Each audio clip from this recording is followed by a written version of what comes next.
महाराष्ट्र में लोकसभा चुनाव के नतीजों के बाद राज्य की सियासी तस्वीर बदल गई है। महाराष्ट्र में इसी साल विधानसभा के चुनाव भी होने हैं और उसकी तैयारी भी शुरू हो गई है। इस बीच शरद पवार गुट एनसीपी के नेता रोहित पवार ने एक बार फिर से ये कहकर सियासी पारा गर्म कर दिया है कि अजीत पवार गुट के कई विधायक उनके संपर्क में हैं। एनसीपी नेता रोहित पवार ने कहा, हम शुरू से यही कह रहे हैं कि 18 से 19 विधायक हमारे संपर्क में हैं। मॉनसून सत्र समाप्त होने के बाद हम फैसला करेंगे। उन्होंने आगे कहा कि अभी अधिवेशन होगा, इसमें फंड विधानसभा निर्वाचन क्षेत्रों को दिया जाएगा और जब फंड दिया जाता है तो सब साथ में मिलकर वहां पर अजीत दादा रहेंगे। अगर कोई एमएलए आज आ जाए तो क्षेत्र को फंड नहीं मिलेगा। ऐसे में बहुत सारे विधायक कहेंगे या कह रहे हैं कि एक बार अधिवेशन हो जाने दो, उसके बाद हम निर्णय लेंगे। बता दें कि महाराष्ट्र में लोकसभा चुनाव के नतीजों के बाद से ही सियासी दल एक दूसरे के नेताओं से संपर्क में होने का दावा कर रहे हैं। शरद पवार गुट का कई मौकों पर ये कहना है कि उनके संपर्क में अजीत पवार गुट के नेता हैं। जयंत पाटिल ने भी कुछ दिनों पहले इस पर बयान दिया था। हालांकि अजीत पवार गुट का इन दावों को लगातार खारिज करना भी जारी है। अधिवेशन होगा, अधिवेशन में फंड उस कॉन्स्टिट्यूंसी को दिया जाएगा और जब फंड दिया जाता है तब सब साथ में मिलके वहां पे अजीत दादा रहेंगे।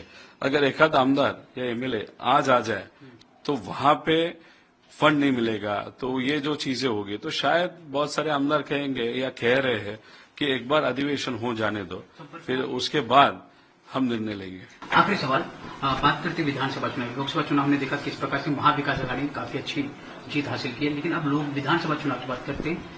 कितनी उम्मीदें हैं, कितनी सीट में से कितनी सीट और कितना एनसीपी सीट मांग रही है? नहीं, हमको तो ये कॉन्फिडेंटली मालूम है कि हम 200 के आगे महाविकास आघाड़ी करके हम जाएंगे। सत्ता महाविकास आघाड़ी की आएगी।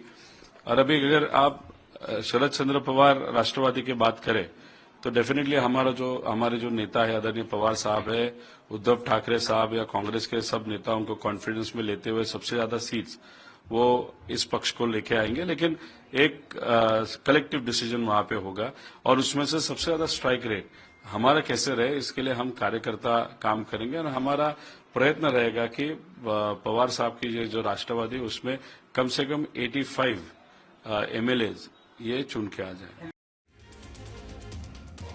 तो महाराष्ट्र में होने वाले विधानसभा चुनाव से पहले अलग अलग दावों ने सियासी माहौल को गर्म कर दिया है। सीएम एकनाथ शिंदे की पार्टी भी दावा कर चुकी है कि उद्धव ठाकरे गुट के नेता उनकी पार्टी के संपर्क में हैं। लोकसभा चुनावों में एनडीए को झटके का सामना करना पड़ा, वहीं विपक्षी गठबंधन एमपीए ने दमदार प्रदर्शन किया। आपको हमारा ये वीडियो कैसा लगा हमें कमेंट बॉक्स में जरूर बताएं। देश दुनिया की तमाम और यूपी उत्तराखंड की हर छोटी बड़ी खबरों के लिए न्यूज स्टेट चैनल को सब्सक्राइब करना ना भूलें।